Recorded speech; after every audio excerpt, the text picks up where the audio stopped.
Hey everybody, it's Molly with All Ears, and I'm here today at Hollywood Studios with a brand new video. Now you may know that Hollywood Studios has some of the best rides in all of Walt Disney World. We're talking Rise of the Resistance, Rockin' Roller Coaster, Tower of Terror, Slinky Dog Dash, but which one's the actual best? Today we are going to check out all 9 attractions here in Hollywood Studios and rank them from you could probably skip to absolutely must ride. I hope you're ready, I hope you're excited. Let's get to it.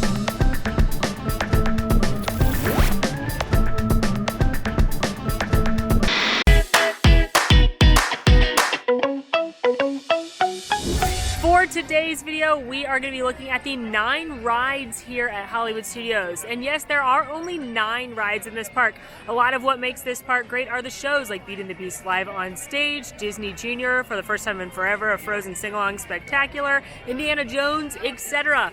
But none of those are going to count in today's Throwdown. Today, we are specifically talking about rides, physical cars that you can get in, jostle about, have a great time, and then get off.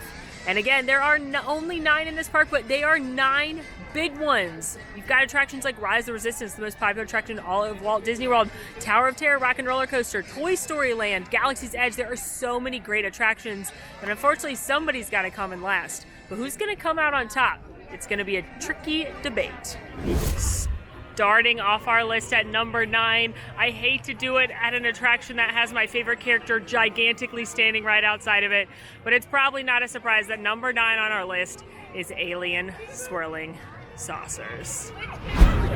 Alien Swirling Saucers is an attraction located in Toy Story Land, and it is a very fun attraction. I don't want you to think that because I put it in the number 9 slot that this isn't a fun attraction. It's just really not a must-do, and that's what we're talking about with this list today. What are the things you should definitely plan for on your vacation? It does have a lightning lane. If you've purchased Genie Plus, you can use it here. However, it usually doesn't have too long of a line compared to the rest of the park, so you may want to just go in standby. This attraction is the same ride technology as Tow Mater's Junkyard Jamboree over in Cars Land and Disney California Adventure, where you are going to spin on turntables with the aliens and be flung about in different directions. I in fact dare you to ride this attraction and not laugh when you're on it because it is really fun. But the purpose of this attraction is to be a filler ride. It is to give you something else to do while you're in Toy Story Land. Just not a must-do for most people.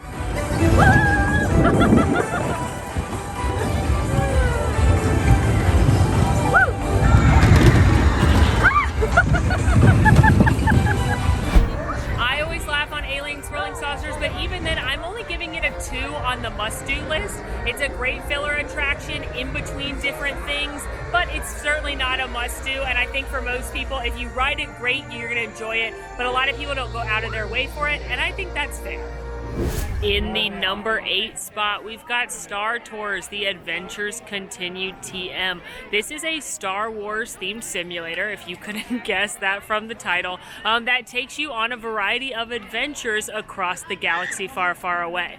This attraction used to be the only Star Wars attraction, but we are going to get to a couple of other headliners a little bit further down this list, which is why we're forced to put it in the number 8 spot. Star Tours does have Lightning Lane with Genie Plus, so you can use that if you choose to pay for that service. However, it doesn't often have too long of a line. For example, today's a very busy day and only has a 10-minute posted wait at this point. Now, you do get to walk through a fun queue, including this giant AT-AT right here. But again, there are better Star Wars attractions in this park at this point. So it does have a 40-inch height requirement, so it does have a short height requirement. And it is a very good filler attraction in between some of the other headliners, especially if you have a Star Wars fan in your group. This attraction does have the unique experience of having over 40 different adventures you could go on because they use different beginnings, middles, and ends and mash them together so you never know which planet you're going to go to, which Star Wars characters you're going to see, which gives it a lot of rewritability, which does give it points in my opinion. It also low-key has some great animatronics like that of C-3PO right here, as well as in the cockpit, and R2-D2 as you're walking through. This is also the oldest ride remaining in this park. It opened up just a little bit after the park actually did, but that was just Star Tours. This is the second version, Star Tours The Adventures Continue TM. And Star Tours starred DJ Rex, who has now found home as the DJ over at Oga's Cantina in Galaxy's Edge. And there was only one adventure. It also wasn't in 3D, and it now is. One thing that is very fun about this attraction is you could be selected to be the Rebel spy on board. They always select one guest at random and project them up on the screen. Once and only once have I been the Rebel spy, and wow, did I feel special that day.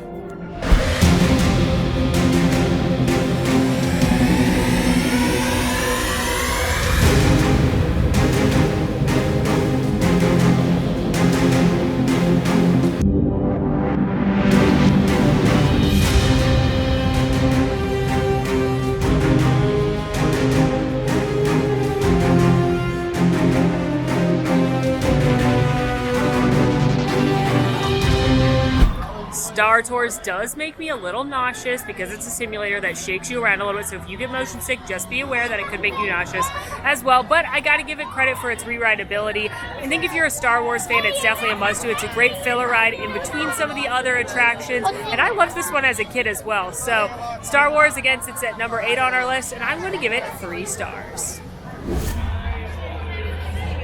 Coming in at number 7, it may surprise some of you, Millennium Falcon Smuggler's Run. Yes, this is one of the newest attractions in Walt Disney World, and yes, this is the attraction where you get to pilot the fastest hunk of junk in the galaxy. But when we looked at reviews, when we talked to our team to figure out the order of this attraction, a lot of people rank this attraction very low when it comes to the ride in Hollywood Studios. Millennium Falcon Smuggler's Run opened up with Galaxy's Edge in 2019, and while this incredible replica of the Millennium Falcon is jaw-dropping and the icon of this land, I could stare at it all day. I mean, look, there's the cockpit where Chewie and Han sit. You can stare at it. Sometimes Chewbacca comes down here and works on it. The attraction itself is very, very fun if you're a Star Wars fan. So the attraction itself is a simulator attraction where you are going to be in the cockpit of the Millennium Falcon and sorted into 3 different positions. You can be the pilot, the gunner, or the engineer. Now, you will be put with random people if you do not have 6 friends, which is part of where this attraction loses its luster for some people. It would really be a bummer if you waited in an hour-long line and then some kid you don't know gets to be the pilot, which is arguably the best position. This attraction does have a 38-inch height requirement to ride, so keep that in mind. It is a Genie Plus attraction, so you can use your lightning lane here. It books up very quickly, or it does have a single rider line, which means you'll fill in with odd-sized parties. It usually moves a lot faster, but keep in mind, as a warning, you will be separated from your group, and you will most likely be the engineer.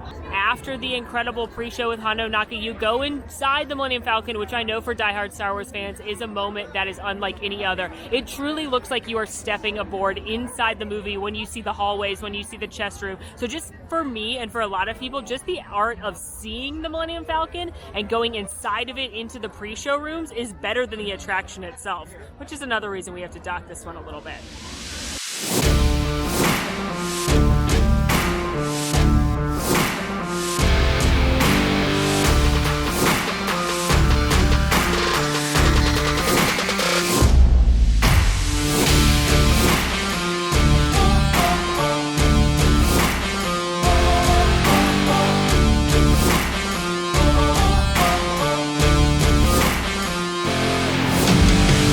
Millennium Falcon Smuggler's Run is definitely fun, and if you are a diehard Star Wars fan, if you've never been on it before, if you've got a fun group of friends and family with you, I recommend checking it out.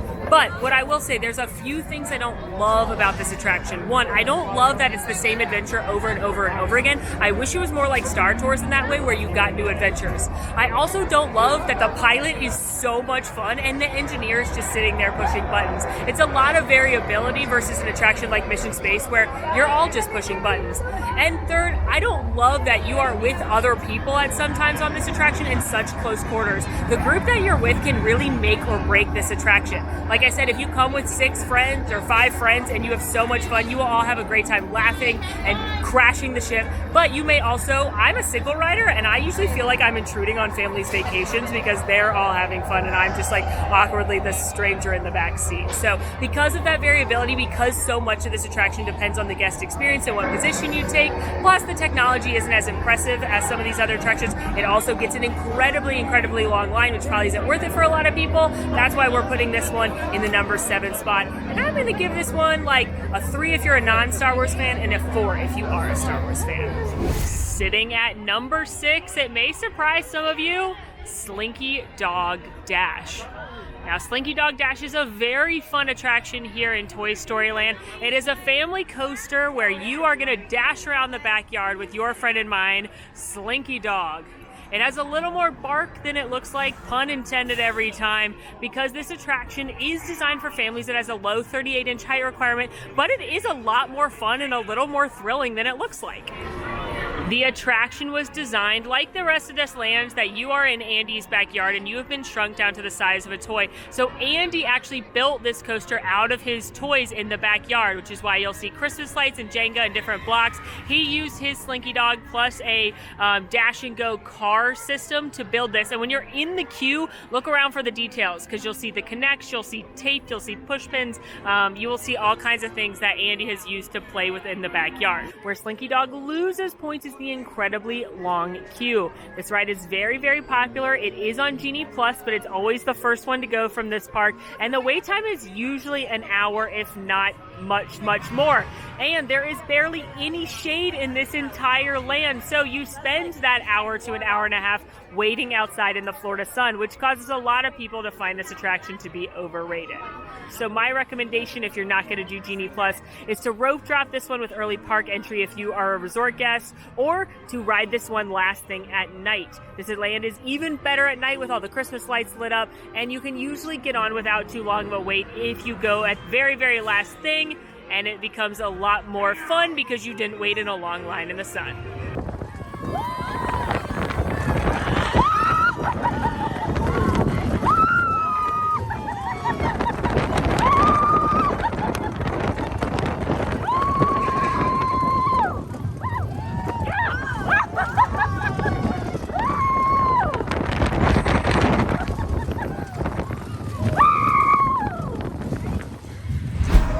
For me, I love Slinky Dog Dash. I think it is a blast. I laugh and smile every time I ride it because I think it's a really great attraction. So for me, it's 5 stars, which maybe is aggressive to already be in a 5-star category when we're only on attraction 6, but I think for most people it's probably closer to a 4. Again, waiting in that long line can really detract from your experience here, so plan accordingly and I think you'll have a great time. I would also say if you're a big thrill seeker, this one is nowhere near as thrilling as other attractions within this park, so it's definitely a family coaster, but it's really, really fun, and I think it's a must-do.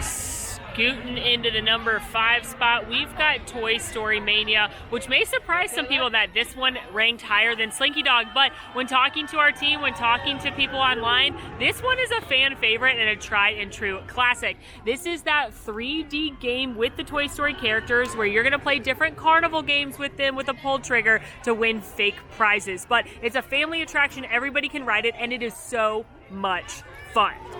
Toy Story Mania does have Lightning Lane as part of Genie Plus, so you can use that to skip the attraction queue, but even still, it doesn't normally have that long of a line compared to the other attractions, especially Slinky Dog Dash, Millennium, Falcon, Smuggler's Run, Rockin' Roller Coaster usually have a longer line than this, so you can often sneak on this one without too much of a wait. But it is so cute. You're, as always with this land, shrunk down to the size of the toy, and the queue itself is adorable. You're going to find larger-than-life viewfinders, crayons, cards, different games, and the best part of the queue, the giant Mr. Potato Head animatronic, which gets often overlooked when talking about the best animatronics in Walt Disney World, but he can literally take his own ear out. So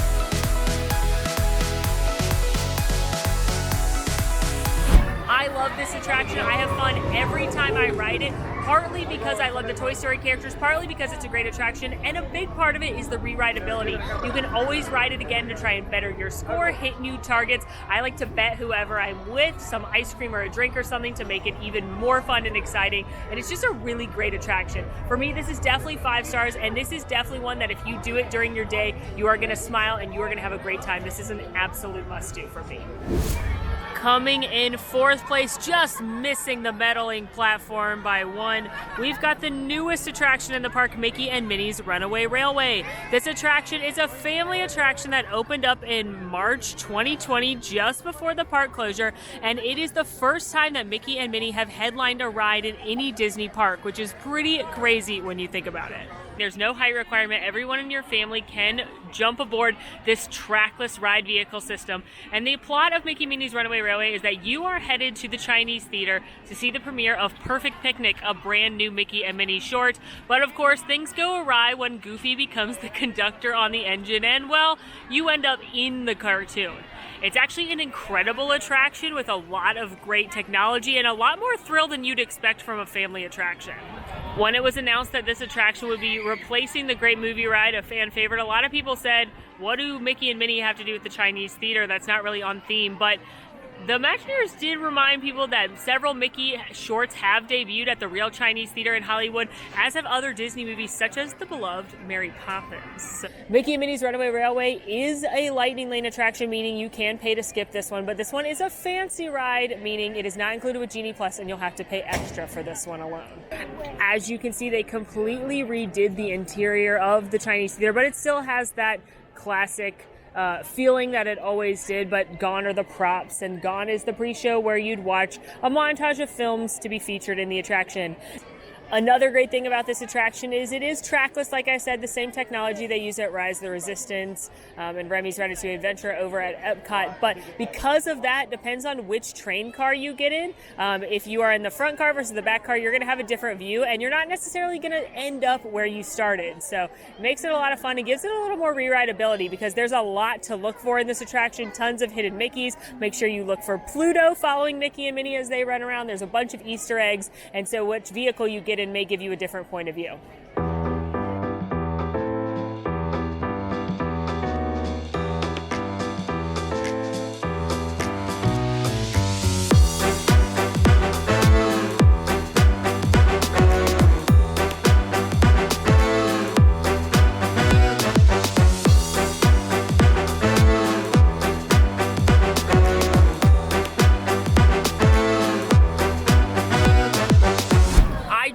Enjoy Mickey and Minnie's Runaway Railway. I think it gets a bad rap because people were so attached to the Great Movie Ride, and I don't blame them. That was a great attraction. But I think that this attraction is really fun. It's an excellent family attraction, and let's be honest, there's only 9 rides in this park. They needed another really good headliner family attraction, and I think this one knocked it out of the park. So I know there's a lot of good ones here, but we're going to give this one 5 stars. I think this is a must ride.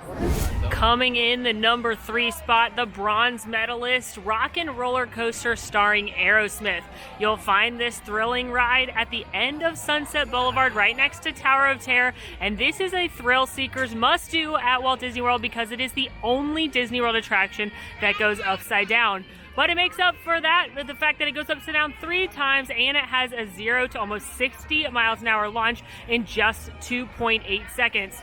Of course, this attraction is done with the help of Aerosmith. So the plot of this attraction is that you are going on a tour of the fictional G-Force Records when all of a sudden you get to see Aerosmith laying down some tunes, and they've got to get off to their show, but they can't leave you, their fans, behind. So you go with them in a really fast car. This attraction has a 48-inch height requirement, which is the tallest in this park and in any Walt Disney World theme park. So make sure you know if your kids are tall enough to ride so you avoid disappointment. This one does offer Genie Plus Lightning Lane and a single rider line. Single rider lines are a great way to experience attractions without waiting in long lines, but do know that your party will be separated. The point of single rider lines is to fill in odd numbered parties so you don't get to sit with your friends and family that you're with, but on a 90-second coaster, does it really matter? Hey, wait a minute. We can't leave these people here like this. We can't? No. Come on, you know how we feel about our fans. Well, looks like I got backstage passes, which never happens. Also, isn't it amazing that Aerosmith hasn't aged in like 20 years?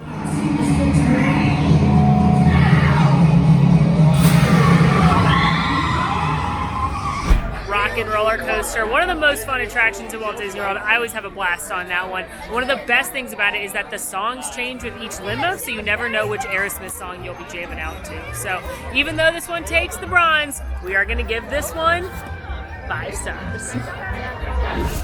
Coming in at number 2, the silver medal spot, the Twilight Zone Tower of Terror. This has been a Hollywood Studios, previously MGM Studios staple since it opened in the mid-90s, and it is so much fun. And it not only is so much fun, but it's definitely one of the best themed and intricate attractions that Disney's ever built. So let's go visit the Twilight Zone. This is that haunted drop attraction that takes you into the Twilight Zone and then drops you 13 stories down faster than the speed of gravity, because they are literally pulling you down to make you drop faster. Tower of Terror has a 40-inch height requirement, but beware, just because your kids are tall enough to ride, they may still find it spooky, because there's a lot of adults that find not only the theming, but the idea of dropping a little too intense. The legend of the Hollywood Tower Hotel is that this beautiful hotel opened in 1919, and if you go down Sunset Boulevard, you can actually see advertisements suggesting visiting the hotel back in its heyday. It's where the Hollywood rich and elite and the glitz and glitter of Hollywood would come together and stay. They'd have a band up top, they had a natatorium, a rose gallery, all kinds of fancy things. But one night, Halloween 1939, lightning struck the elevator as a family entered it, and they went to the Twilight Zone, and now you are going to join them. The lobby is actually my favorite part of this attraction. I think it is so well themed. I think it is so cool with the Art Deco. It's got the cobwebs growing everywhere. Like I said, everything's frozen in time, so you've got the reception desk here. It's full of cobwebs and dust and mildew. Gentleman's left his hat there. You can see that they're advertising who was going to perform tonight at the Tip Top Club. There's also tons of Easter eggs on this attraction for the Twilight Zone show if you are a fan of the original series. I actually did a whole video just on this attraction and all the Easter eggs and details you can find, so we will link that for you. After the pre-show in the library, you have entered the basement, the boiler room. It's very spooky, scary. Gives me big time Titanic vibes. I don't know if I'm alone in that, but I always think about Titanic, specifically this Titanic video game I had growing up called Titanic Adventure Out of Time. That may be way too niche, but anyway, you're in the boiler room. There are 2 lines now, one to the straight ahead, one to the right. They are both available. They'll both get you on the attraction, so go ahead and look which one's shorter and choose your own adventure, because no matter what, you're going to the Twilight Zone.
The real chill is at the end when you see Caesar the puppet.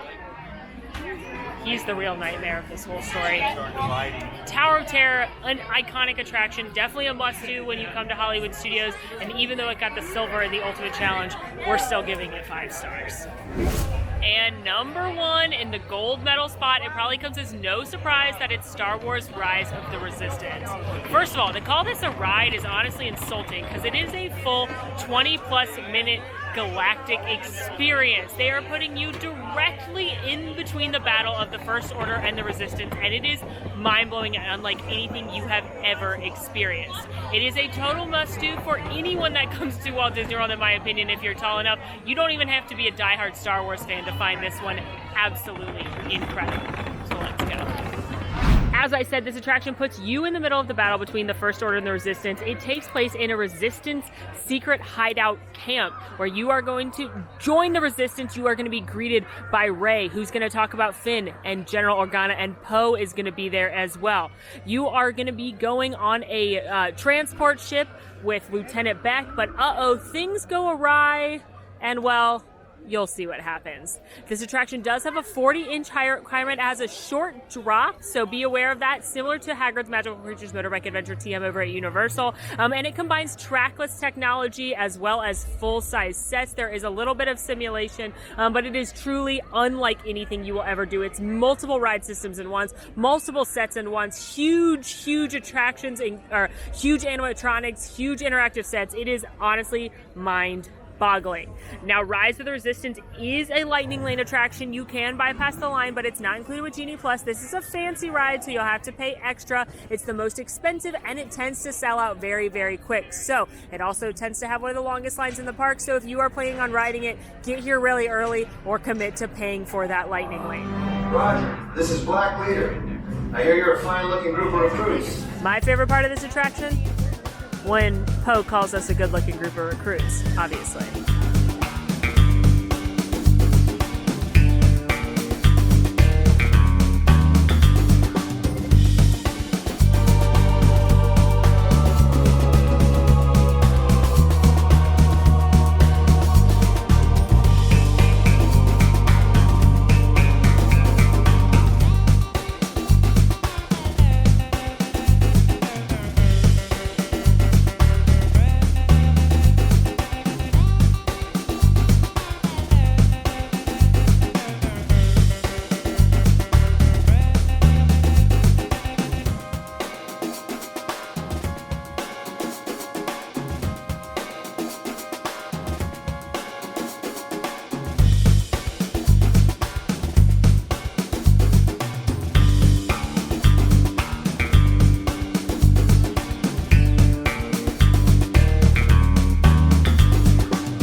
Nothing can come close to how incredible that attraction is. It is absolutely mind-boggling. There's a reason I get emotional every single time I ride this attraction, and I'm not even a diehard Star Wars person. So if you are a diehard Star Wars person, I can only imagine how exciting this is for you. And like I said, you don't have to be one. I'm not a diehard Star Wars person, and my mom, who hasn't seen a film since the 80s, loved this, and she called him Kylo Ren Darth Vader the whole time. So anybody can love this attraction, and it is, again, unlike anything you will do at any other theme park at this point. It is so incredible. It is overwhelming how incredible it is that there's no argument. This is for sure the best #1 attraction in this park. It is the gold medal winner. It is 5 stars. It's infinity stars. Please do yourself a favor and make this a must-do when you come to Hollywood Studios. Well, friends, that is a wrap on ranking all of the rides in Disney's Hollywood Studios. Let's look at the final rankings right here. The magic of editing. It's like they're really there. I think that Hollywood Studios has a lot of great attractions, so it was very hard to pit them against each other and rank them 1 to 9, but I think we did a pretty good job. But as always, let me know your questions, comments, concerns. You want to fight for an attraction to make it higher or push one lower? Let us know down in the comments. What else should we rank? Let us know that as well. In the meantime, friends, make sure to rate, review, subscribe to our channel, follow us on social media at AllEars.net, and until next time, I'm Molly, and it's been magical. Bye! Want to see more of my videos? Click over here. Want to subscribe? You can do that right here. And also, ring that notification bell to make sure you get instantly notified anytime we post a new video. Thanks for following. See you real soon.